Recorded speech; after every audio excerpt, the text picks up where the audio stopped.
Assalomu alaykum. So'zimni Dubay amirligi valiahd shahzodasi muhtaram Shayx Hamad bin Muhammad bin Roshid Al Maktubning tashabbusiga ko'ra Dubay amirligida 1 million kishiga prompt ta'limini berish maqsadida boshlangan 1 million prompter dasturiga qo'shilganingiz uchun sizga minnatdorlik bildirishdan boshlamoqchiman.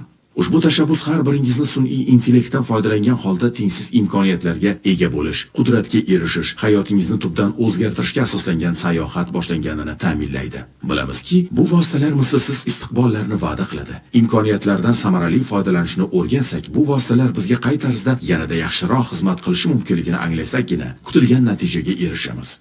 Birlashgan Arab Amirliklarining sun'iy intellekt sohasiga qarashi ijobiy. Biz texnologiyaning salbiy tomonini tartibga solib muvozanatni ta'minlashga harakat qilamiz. Shu bilan birga siz kabi boshqa insonlarga ham ushbu texnologiyadan samarali foydalanib o'z hayotini, atrofdagilarning yashash tarzini yaxshi tomonga o'zgartirishga sabab bo'ladigan bu noyob imkoniyatlardan foydalanishga ilhomlantiramiz. Ushbu kursdan oladigan bilim va ko'nikmalarni shaxsiy hayotingiz va kasbingizda yaxshi natijadorlikka erishishda, ijodkorlikni yuzaga chiqarish va talablaringizga binoan takliflarni yengillik bilan taqdim etishda, yangicha qulayliklar yaratishga sizga yordam beradigan o'rinlarda qo'llashga da'vat etamiz. Shuningdek, butun umrlik bilimlar, o'zgarishlar, uzluksiz o'rganishlar va rivojlanishlar Birlashgan Arab Amirligini ilg'or va eng intellektual va sermahsul jamiyatga aylantirish yo'lida birgalikdagi katta bir sayohatning boshlanishi deb ishonamiz. Sizga bo'lgan eng ezgu tilaklarimizni qabul qilgaysiz. Bizdan o'rgangan ilmiy salohiyatingizni Birlashgan Arab Amirliklari va undan tashqarida ham qo'llashga, Birlashgan Arab Amirliklari va undan tashqarida ko'rishga umid qilamiz.